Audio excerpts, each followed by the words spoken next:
오늘은 깨어진 마음을 하나님께로 시리즈 세 번째 시간인데요.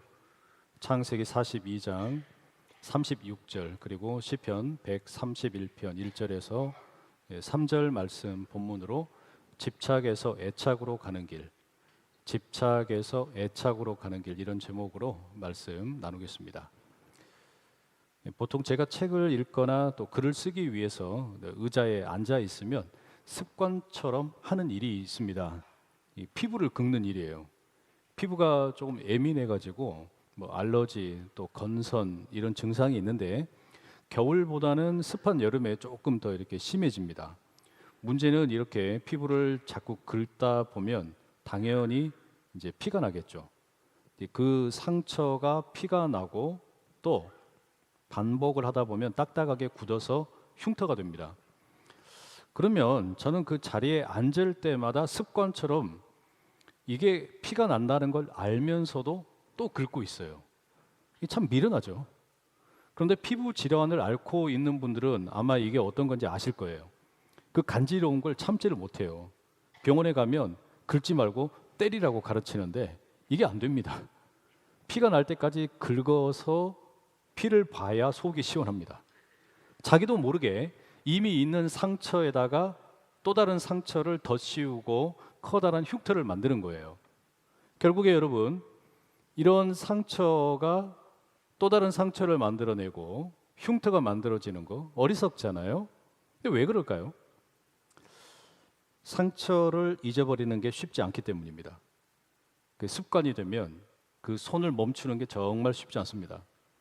몸의 육체의 상처뿐만 아니라 마음의 상처도 동일한 것 같아요. 과거의 상처가 때때로 우리의 현재의 발목을 잡습니다. 그리고 상처가 더 커다란 상처를 만들어내기도 합니다. 오늘은 바로 그 마음의 상처와 그로 인해서 생겨나는 이 집착에 대해서 좀 말씀을 나누려고 합니다. 지난 2주 동안 우리는 깨어진 마음에 대해서 그리고 낙심에 대해서 좀 생각을 했죠. 깨어진 마음은 산산조각난 상태 혹은 가루가 될 정도로 지디겨진 상태이고, 낙심은 너무 오랫동안 혼자서 버티다가 이 영혼의 척추가 부러진 것 같은 상태라 말씀을 드렸어요. 그러면 사람이 이처럼 이제 바닥까지 주저앉게 되면 어떻게 될까요?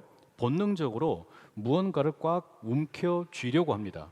다시는 상처받지 않으려고, 다시는 빼앗기지 않으려고 필사적으로 매달리게 되는데, 이런 상태를 가리켜 우리가 흔히 집착이라고 부릅니다. 집착과 비슷하지만 다른 것이 있습니다. 그게 애착입니다. 이걸 국어 사전으로 찾아보면 집착은 어떤 일이나 사물에 마음을 쏟아 버리지 못하고 매달림이라고 되어 있고, 애착의 경우에는 어떤 대상에 몹시 끌리거나 정이 들어서 그 대상을 지극히 아끼고 사랑함이라고 되어 있습니다. 약간의 뉘앙스 차이가 있는데 사실은 대단히 큰 차이입니다. 집착의 집이라고 하는 것은 잡을 집입니다. 손으로 움켜쥔다라는 거예요. 내가 움켜쥐고 있어야만 관계가 유지될 것 같은 거예요. 내가 놔버리면 끝날 것 같은 불안함이 뿌리 속에 있습니다. 애착은 사랑애를 씁니다. 손으로 쥐지 않아도 마음과 마음이 연결되는 상태입니다.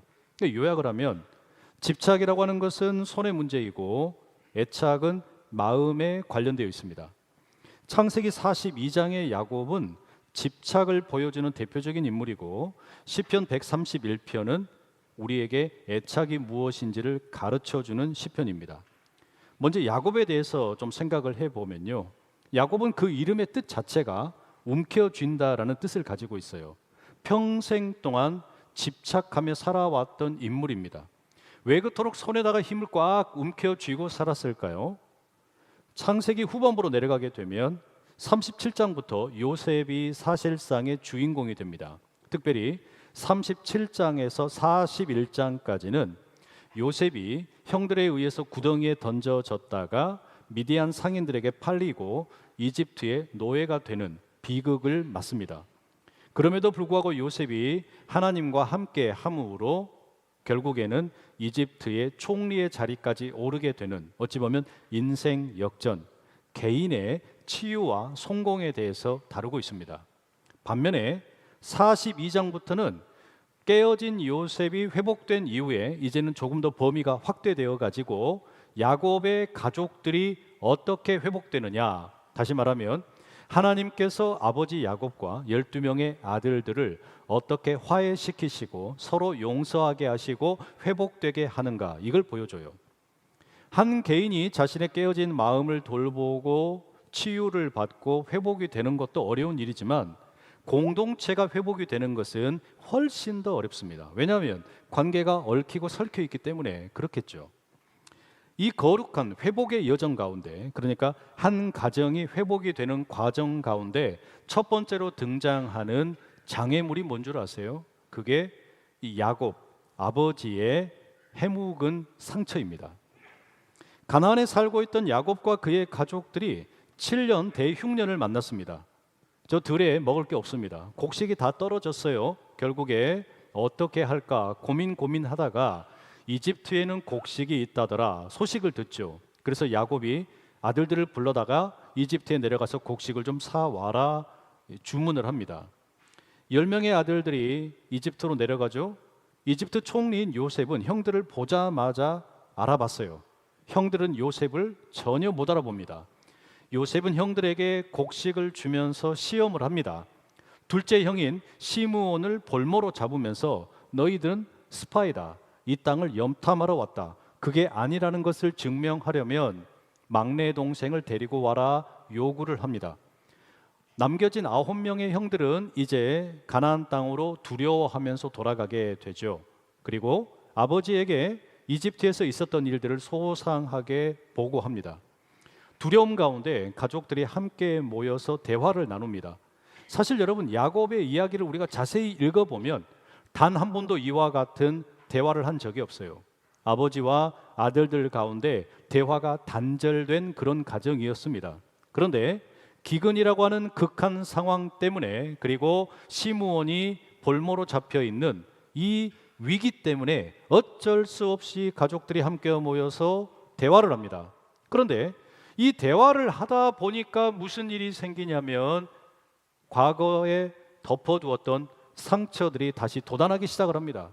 형들은 요셉을 팔았던 죄책감 때문에 괴로워하고요, 야곱은 막내인 베냐민을 데리고 가야만 시므온이 풀려날 수 있고 곡식을 다시 구입할 수 있다는 말을 듣고 절망을 합니다. 죽었다고 믿고 있는 요셉에 대한 상처가 살아나면서 울부짖습니다. 그게 창세기 42장 36절 본문이에요. 함께 읽어보실게요. 시작. 그들의 아버지 야곱이 그들에게 이르되 너희가 나에게 내 자식들을 잃게 하도다. 요셉도 없어졌고 시므온도 없어졌거늘 베냐민을 또 빼앗아 가고자 하니 이는 다 나를 해롭게 함이로다. 덧붙여서 38절에 가면 야곱이 훨씬 더 뭐랄까요, 강하게 이렇게 이야기합니다. 야곱이 이르되 내 아들은 너희와 함께 내려가지 못하리니 그의 형은 죽고 그만 남았습니다. 만일 너희가 가는 길에서 재난이 그에게 미치면 너희가 내 흰 머리를 슬퍼하며 스올로 내려가게 함이 되리라. 무슨 이야기입니까? 야곱이 베냐민만 움켜쥐고 있는 거예요. 베냐민은 도저히 놔줄 수 없다는 거예요. 베냐민이 죽으면 나도 죽어버리겠다, 이런 의미로 지금 자기 아들들에게 협박 아닌 협박을 하는 겁니다. 왜 야곱은 이토록 베냐민에게 비정상적으로 집착을 할까요? 그리고 다른 아들들에게 상처를 주고 있는 걸까요? 야곱의 상처는 그의 어린 시절로 거슬러 올라갑니다. 야곱에게는 에서라는 형이 있었죠. 그리고 아버지가 이삭입니다. 야곱에게 가장 커다란 상처는 뭐였냐? 아버지 이삭으로부터 충분한 사랑을 받지 못했다는 점입니다. 아버지 이삭이 사냥을 잘하는 이 사나이다운 에서를 편애했고 집안일을 좋아하는 야곱에 대해서는 관심을 두지 않았습니다. 야곱은 이 아버지의 사랑의 부재, 아버지의 관심의 부재, 이로 인해서 자기 스스로에 대해서 그리고 세상에 대해서 부정적인 해석의 틀을 갖게 되었습니다. 내가 장자가 아니라서 사랑받지 못하는 거다. 내가 형보다 부족해서 아버지가 나를 저주한다, 뭐 이와 같은 생각에 갇히게 된 거예요. 참 안타깝죠. 그래서 창세기 27장 12절에 보면 야곱이 이렇게 말해요. 아버지께서 나를 만지실진데 내가 아버지의 눈에 속이는 자로 보일지라 복은 고사하고 저주를 받을까 하나이다. 아버지가 나에게 복은커녕 나를 저주할 것이다, 그런 두려움 가운데 있습니다. 아버지 이삭이 자기를 사랑으로 만져줄 것이라는 기대 자체가 없었다는 이야기예요. 성도 여러분은 어떻습니까?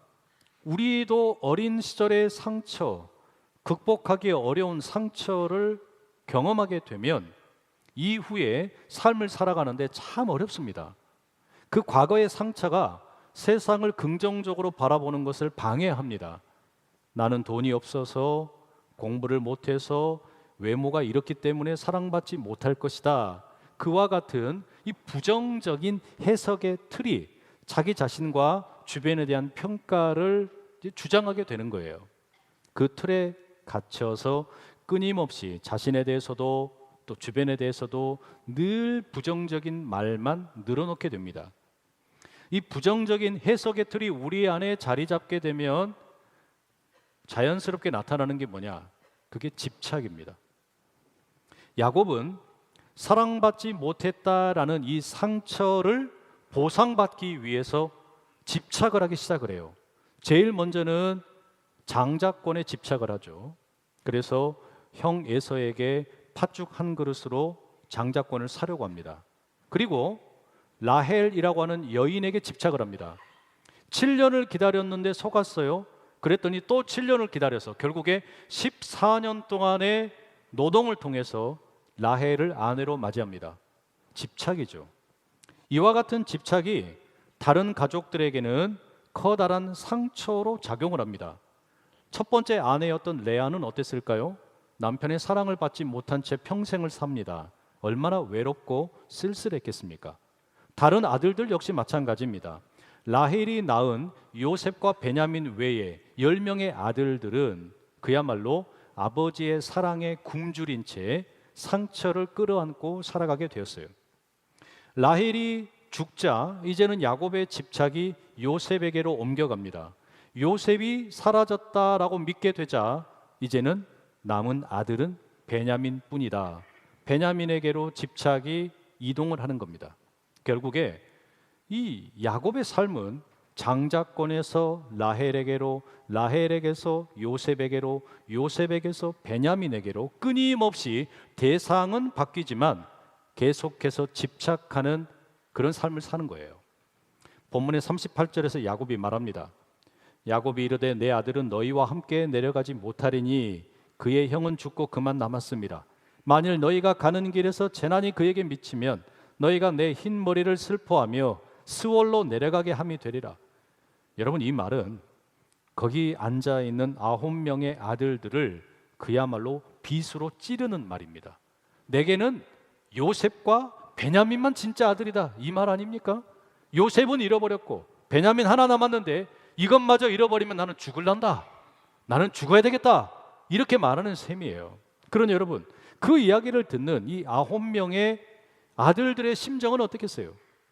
야곱은 자기가 가지고 있는 10개의 이 아픔과 슬픔과 상처를 자기 아들들에게는 100으로 키워가지고 돌려주고 있는 셈입니다. 너무 안타까운 모습이죠. 여러분, 우리의 과거의 상처가 집착이라고 하는 것과 이렇게 결합을 하게 되면 결국에 무슨 일이 생기냐? 현재의 풍성함을 전혀 누리지를 못합니다. 나의 과거의 이 상처가 어떤 대상을 향한 집착으로 변질되면 하나님께서 지금 내게 주신 현재의 풍성함을 하나도 누리지 못하는 거예요. 여러분, 야곱에게는 10명의 건장한 아들들이 있습니다. 그리고 그 아들들이 낳은 얼마나 많은 또 손주들이 있겠습니까? 그런데 잃어버린 요셉과 품 안에 있는 베냐민에게 집착하다 보니까 그런 것들을 전혀 보지를 못하고 있다는 이야기예요. 우리도 마찬가지입니다. 혹시라도 과거의 상처로 인한 어떤 대상에 대한 집착이 생기게 되면 하나님이 여러분 곁에 두신 소중한 사람들, 가족들, 친구들, 그리고 풍성하게 부어주신 은혜를 놓치고 있는 것은 아니냐는 말이에요. 내가 아픈 것만 생각하다 보니까, 나의 상처만 붙들고 있다 보니까, 내가 지금 칼을 만들어서, 가시를 만들어서 옆에 있는 사람들을 찌르고 있고 그들이 피 흘리는 것을 보지 못하고 있는 것은 아니냐는 말이에요. 성경은 이것을 단순히 야곱 개인의 성격 문제라고 말하지 않습니다. 이것은 아담 이후의 모든 인간에게 반복되고 있는 일종의 상처입니다. 치유받지 못한 상처는 다음 세대에게로, 또 다음 세대에게로 계속해서 전달될 뿐이에요. 그래서 성경이 말하는 죄는 단지 나쁜 행동이 아니라 치유받지 못한 상처가 만들어내는 왜곡된 사랑의 발현일 때가 많습니다. 우리는 사랑한다고 말하지만 사실은 두려움 때문에 붙잡고 있고, 잃을까 봐 통제하려고 하고, 상처받지 않기 위해서 더 깊은 상처를 주고받는 경우가 많다는 이야기예요. 아마 많은 분들이 에리히 프롬의 사랑의 기술이라는 책에 대해 들어보셨을 거예요. 연애에 대한 테크닉을 가르쳐 주는 건가, 연애 잘하는 법을 가르쳐 주는 건가 싶어서 이 책을 펼치면 실망하게 됩니다. 그런 것은 전혀 없고요. 상당히 어려운 철학적인 내용을 담고 있어요. 사랑이 뭐냐라는 거예요. 이 저자인 에리 프롬은 사랑을 가리켜서 우연히 빠져드는 감정이라고 말하지 않습니다. 사랑은 기술과 지식, 노력이 필요한 일종의 예술과 같은 것이라고 말해요. 많은 사람이 내가 사랑할 만한 적합한 대상을 만나면 자연스럽게 사랑이 될 거라 믿지만, 에리 프롬은 그게 착각이라고 말합니다. 집착이라고 하는 것 역시 마찬가지예요. 집착은 왜곡된 사랑입니다. 집착은 특정 인물 한 명에게만 강렬하게 매달리는 건데, 이것은 사랑에 대한 왜곡이에요. 우리 안에 있는 내면의 능력으로서의 사랑이 아니라 대상에게로 문제를 돌리고 있기 때문입니다. 만약에 내가 어떤 한 사람을 사랑한다라고 말하면서 나머지 주변에 대해서는 냉담하다면 이건 진짜 사랑이 아니라는 거죠. 집착은 사랑이 아니라 확대된 이기주의이고 소유욕의 표현일 뿐입니다. 진정한 사랑은 그 사람을 통해서 세계 전체, 생명 전체를 사랑하는 태도로 발전해야 한다. 그게 에리 프롬의 가르침이에요. 저자는 이와 같은 건강한 사랑이 아니라 미성숙한 사랑을 가리켜서 공생적 합일이라고 그래요. 이게 어떤 거냐면 임산부와 태아의 관계입니다. 임산부와 태아의 관계는 서로 독립하지 못한 상태죠. 의존할 수밖에 없는 상태 아닙니까? 그런데 이와 같은 집착이, 미성숙한 사랑이 두 가지의 형태로 나타납니다. 수동적인 경우에는 상대방에게 나를 완전히 맡겨버리려고 그래요.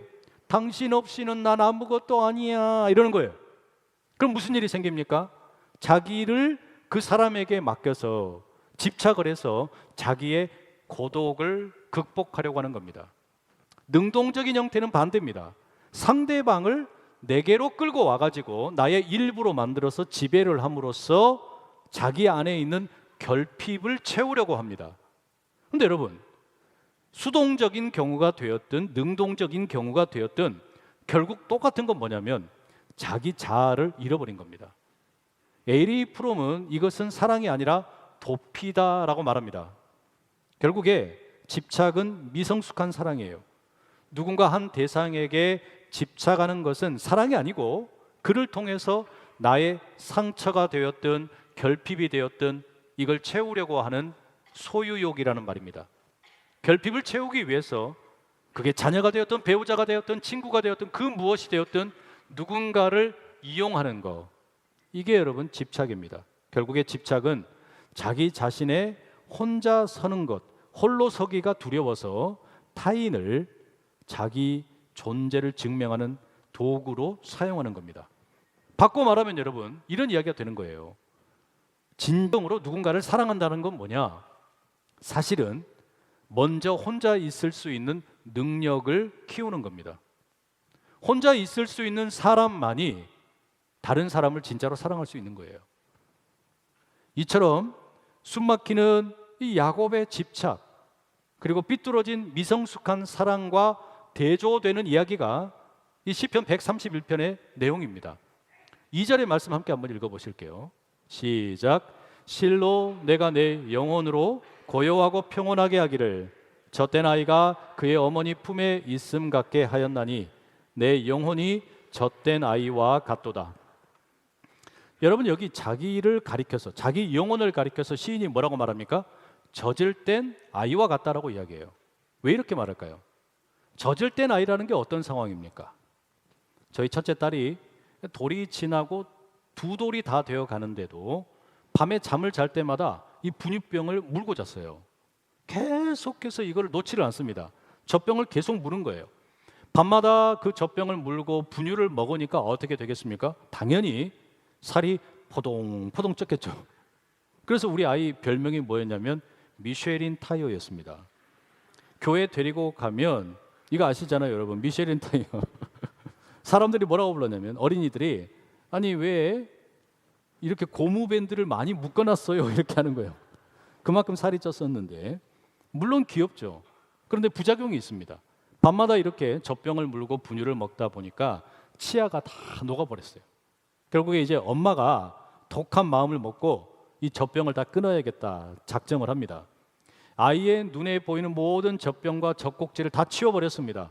그랬더니 처음 일주일 동안 이 모녀 사이에 얼마나 치열한 전쟁이 있었는지 몰라요. 3차 세계대전이 일어날 뻔했습니다. 아이는 다시 자기 그 분유를 달라, 젖병을 달라, 맘마를 달라 막 울면서 떼를 쓰고, 안 되면 막 협박을 하려고 그러고, 막 자해를 하려고 그러고, 그렇게도 안 되면 막 서글픈 표정을 지으면서 닭똥 같은 눈물을 떨어뜨리면서 호소를 하는 거예요. 그런데 여러분, 정말 신기한 게 있었어요. 딸아이가 그렇게 화를 내고 신경질을 부리고 그렇게 젖을 달라고, 젖병을 달라고, 분유를 달라고 호소를 해놓고서요, 결국에는 다시 엄마 품을 찾아갑니다. 다시 엄마 품을 찾아가서 잠을 자는 겁니다. 그 엄마 품에 안겨가지고 너무나 평안하게 잠이 들더라고요. 왜 그럴까요? 아무리 분유가 좋고 또 젖병이 좋지만 엄마를 대신할 수는 없잖아요. 엄마를 신뢰하기 때문입니다. 엄마가 지금 나에게 왜 이렇게 하는 걸까? 왜 나에게 이 분유를 왜 주지 않는 걸까? 왜 나에게 이 젖병을 주지 않는 걸까? 젖꼭지를 주지 않는 이유가 뭘까? 이해 안 되죠. 그러나 그럼에도 불구하고 엄마를 신뢰하기 때문에 그 젖병에 대한 집착을 내려놓는 거죠. 그리고 울면서 엄마 품에 안겨서 새근새근 잠을 잡니다. 그게 애착이에요. 이게 시편 131편의 배경입니다. 젖먹이 아이는 젖이 입에 물려 있지 않으면 세상 전부를 잃은 것처럼 울어댑니다. 그런데 시인은 지금 자기 영혼을 가리켜 젖을 뗐다라고 고백을 합니다. 이게 무슨 말이냐면, 젖을 배불리 먹고 그냥 배를 두드리면서 아이고 배부르다, 이런 지금 평안함이 아닙니다. 치열하게 싸운 거예요. 나는 먹고 싶은데, 나는 더 원하는데 주어지지 않으니까 답답합니다. 그런데 젖을 때는 그 과정 가운데 죽을 것 같은 고통을 겪었습니다. 자기가 늘 쥐고 있던 것을 놓아야 되는 아픔의 시간이 있었던 거예요. 하지만 이 과정을 통해서 아이가 배우는 겁니다. 시인의 영혼이 배우는 겁니다. 젖이 아니라, 젖병이 아니라 엄마라는 존재로 만족하는 것을 배우는 겁니다. 손으로 꽉 붙드는 집착이 아니라 엄마와 연결되어 있다는 애착을 믿기 때문에 자기 영혼이 바로 그러한 상태의 평온함을 누리고 있다는 거예요. 아이는 그런 과정을 통해 집착에서 애착으로 나아가는 길을 배웁니다. 그리고 그 과정 가운데 꼭 필요한 게 뭐냐면 내려놓음이에요. 하나님은 야곱에게 베냐민을 내려놓아라 말씀을 하십니다. 그리고 야곱이 이제 이렇게 고백을 합니다. 43장 14절.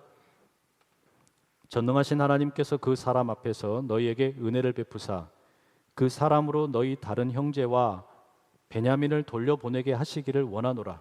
내가 자식을 잃게 되면 이르리로다. 내가 자식을 잃게 되면 이르리로다. 이건 체념이 아닙니다.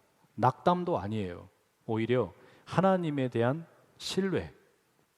다 알 수 없지만, 지금 당장은 내가 도무지 이해가 되지 않지만 내가 하나님을 신뢰함으로 내려놓는다, 그런 뜻입니다. 야곱이 그렇게 자기 움켜쥐고 있던 손을 펴자마자 집착을 내려놓게 되니까 기적이 일어나는 거예요. 하나님께서 야곱과 12 아들들 모두를 회복시키는 과정으로 이끌어 가시는 겁니다.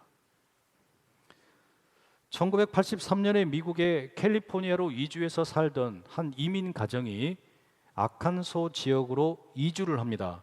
이와 관련해서 다룬 영화 미나리라는 작품이 있죠. 한 4년쯤 전에 개봉을 했고, 배우 윤여정님이 아카데미 여우 조연상을 받아서 아주 큰 화제가 됐었습니다. 이 영화의 남자 주인공 이름이 제이콥이에요. 오늘 성경에 나오는 야곱과 똑같은 이름이죠. 그러니까 야곱이 영어로는 제이콥이잖아요. 그런데 영화 속의 이 제이콥이 가지고 있는 모습은 이 성경의 야곱과 많이 닮았습니다. 자신이 일구는 농작물에 집착을 합니다. 어떻게든 성공해야 되겠다. 그래서 모든 것을 거기에 쏟아붓습니다. 그리고 자기가 할 수 있는 최선을 다해서 농작물들을 기르고 이제 키워냅니다. 이 과정 가운데 아내도 잘 보이지 않고 아이들도 잘 보이지 않아요. 계속해서 아내와 다투고 싸웁니다. 그러다가 장모님이 한국에서 오십니다. 순자라는 이름의 할머니예요. 이 할머니가 실수로 농작물을 보관해 놨던 창고에 불을 냅니다. 남편과 아내가 그냥 실컷 싸우고 집으로 돌아왔더니 농작물 보관했던 창고에 불이 붙어가지고 어떡합니까? 달려갑니다. 미친 듯이 달려가서 그 농작물들을 꺼내오는데 꺼내지를 못해요. 허탈하게 모든 걸 다 잃어버렸어요. 다 타버리는 겁니다. 그런데 그때 이 남편 제이콥이 불타는 창고를 바라면서 어떻게 하느냐, 자기 아내의 손을 잡아요.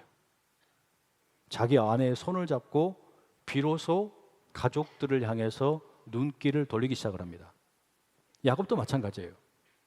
베냐민을 향해서 자기가 잡고 있던 손을 놓게 되고 20여 년 동안 닫혀있던 모든 관계들이 회복이 되고 잃어버린 요셉을 만나는 길로 들어가게 되는 겁니다.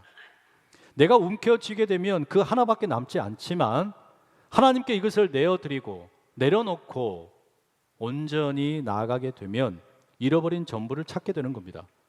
집착은 나를 가두어 두지만 애착은 나를 자유롭게 흘러가게 만드는 거예요.